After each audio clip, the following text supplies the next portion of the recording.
السلام عليكم، ازيكم عاملين ايه؟ وحشوني من الفيديو اللي فات، يا رب تكونوا كويسين. اخباركم ايه؟ معلش انا عارفه ان انا بقالي فتره بعمل لكم معجنات، عشان تصدقوني حلوه جدا جدا جدا للفطار في الجو الساقع. اي نعم هو الجو لسه ما سقعش، بس حلوه في الساعه، حلوه في اللانش بوكس، حلو للاولاد وهم قاعدين بيذاكروا بالليل كده، عايزه تاكلي حاجه مع كوبايه شاي، بتدي دفى في البيت، حلوه قوي قوي وريحه جميله جدا جدا. طبعا احنا مكملين سلسله الشريك. الشريك ليه طرق كتيره جدا جدا جدا، وليه وصفات كتيره جدا. بصوا الشريك بتاعنا عامل ازاي. بصي انا عايزه اوريكي الطراوه، بصي حلوه قوي. اللون دوت واخده، صدقوني انا مش دهناه اي حاجه خالص، هي العجينه بتاعته اللي ما شاء الله عليها. بصوا حلوه جدا جدا جدا، التسويه بتاعتها رائعه. طبعا عايزين نعرف المقادير وعملناها ازاي. زي ما اتعودنا هندخل على الفيديو ونتفرج عليه لاخره. ان عجبنا الفيديو لايك وشير وسبسكرايب. باي.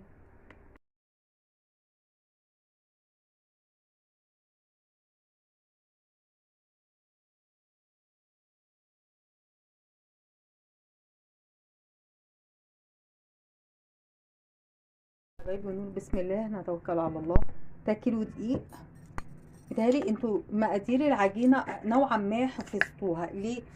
آه العجينه ديت، بصوا معلقتين خميره. العجينه ديت صدقوني تنفع على حاجات كتير قوي قوي قوي قوي قوي. عجينه مطه معانا، حلوه معانا، تحفه. احط 3 معالق دقيق قبل ما احط سوائل او قبل ما احط اي حاجه. رشه الملح بتاعتنا. انا عايزه هنا سكر،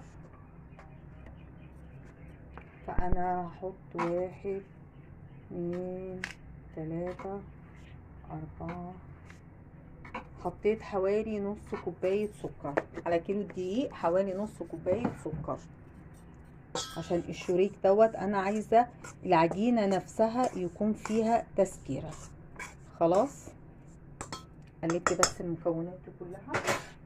برضو انا كيلو دقيق معايا محتاج كوبايه الا ربع زيت. اولا هحط معلقه خل. معلقه الخل دي محسن، وهحط ربع كوبايه زيت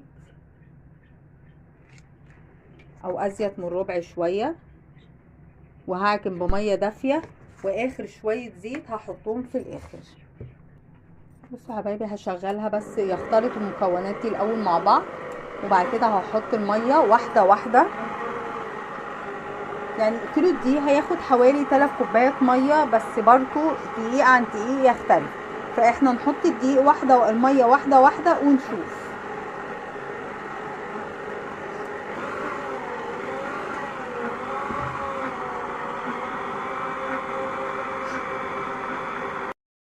يا حبايبي وهو ده شكل العجينه. بصوا طريه قوي، انا عايزاها كده. انا عايزه عجينه مفتوحه، مش عايزه عجينه تقيله. هحط شويه الزيت اللي احنا اتفقنا عليهم، يعتبر ربع كوبايه، واكمل عليه.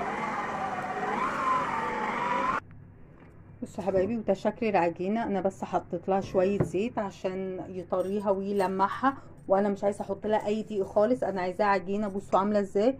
بصوا العجينه، بصوا استك. لما هتخمر طبعا هتكون احلى واجمل. هنسيبها بقى كده لغايه ما تملالي الحله، ونحضر الحشوه اللي هنحشيها.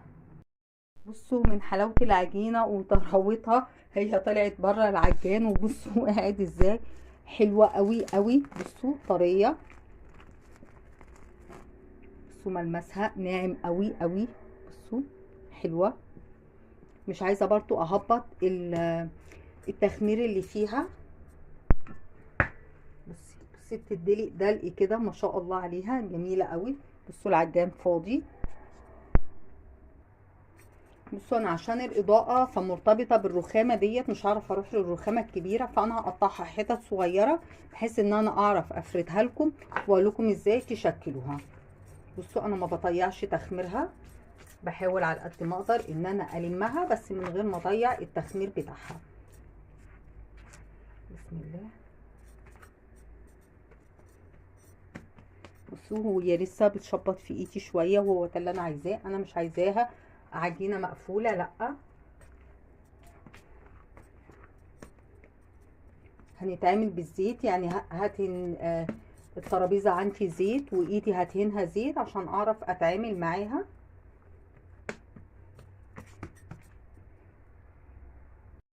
احنا هنحاول بقى كده على قد ما ربنا يقدرنا نفرد العجينه كويس جدا.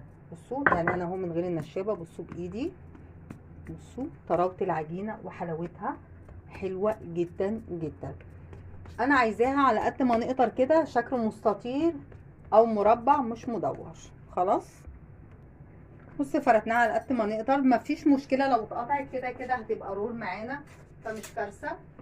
فاكرين المربات اللي احنا عملناها؟ انا جبت مربى تين، انت ممكن تجيبي مربى مشمش، مربى فراوله، براحتك. هرستها في الهاند برينتر عشان بس ما تبقاش كتل، وهبتدي افردها على العجينه كلها.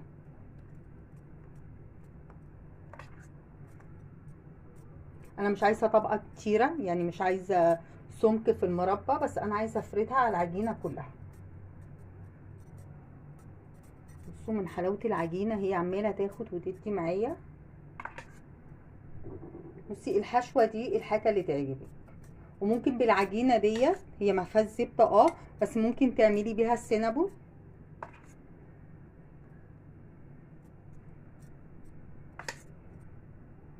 بالراحه بقى هنا، عشان ايه هنا مقطوعه، فمش عايزه احط كتير عشان هيقع على الرخامه، وانا مش يعني هيتهدر حرام.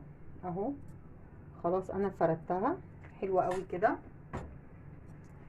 ممكن تحطي شوكولاته شيبس، انا ما عنديش حاليا شوكولاته شيبس فهحط زبيب، بما ان الزبيب عندنا متوفر اليومين دول طبعا، مطرح ما كنا بنعمل حلويات مولد النبي فهو موجود فنستغل. ما عندكيش شوكولاته شيبس ممكن تجيبي بلوك شوكولاته وتقطعي منه، دي مش مشكله. هبتدي بقى هنا مفيش، هبتدي ارفها رول بالراحه.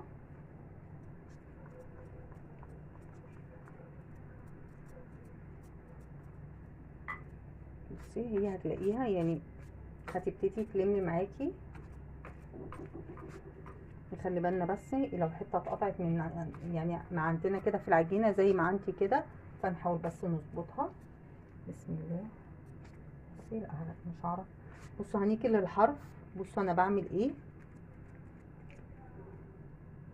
بحاول امطه كده. ما تقلقيش ان العجينه طريه قوي كده معاكي، هتديكي نتيجه حلوه جدا جدا. بس بصي العجينه عامله ازاي، نتاكد بس ان ده قفل. هنجيب الصاج اللي هنخبز فيه، انا مش هحط فيه اي ماده دهنيه، هي فيها بما فيه الكفايه ما شاء الله عليها. بصوا العجينه حلوه قوي قوي قوي. هتقطعيها بسكينه، هتقطعيها بخيط زي السينابول بالطريقه اللي تعجبك، وهنرصها في الصاج بتاعنا.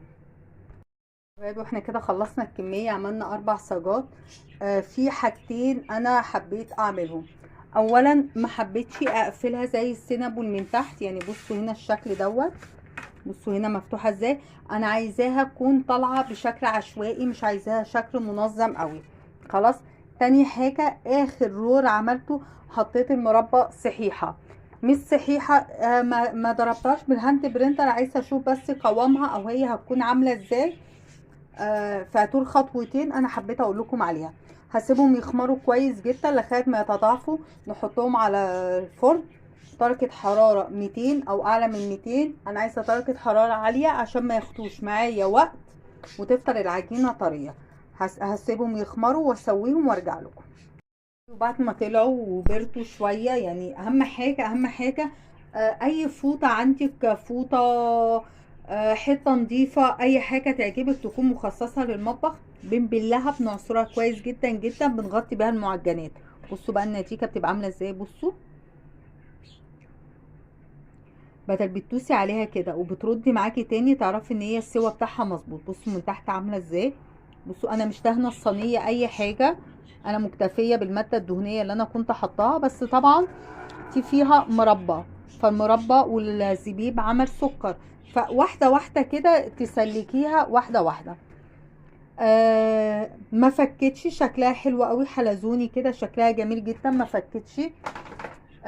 اللي احنا عملناها بقطع المربى، بصوا شكلها جميل جدا وحلوه كلهم ما شاء الله. بصوا الطراوه، بصوا ما شاء الله.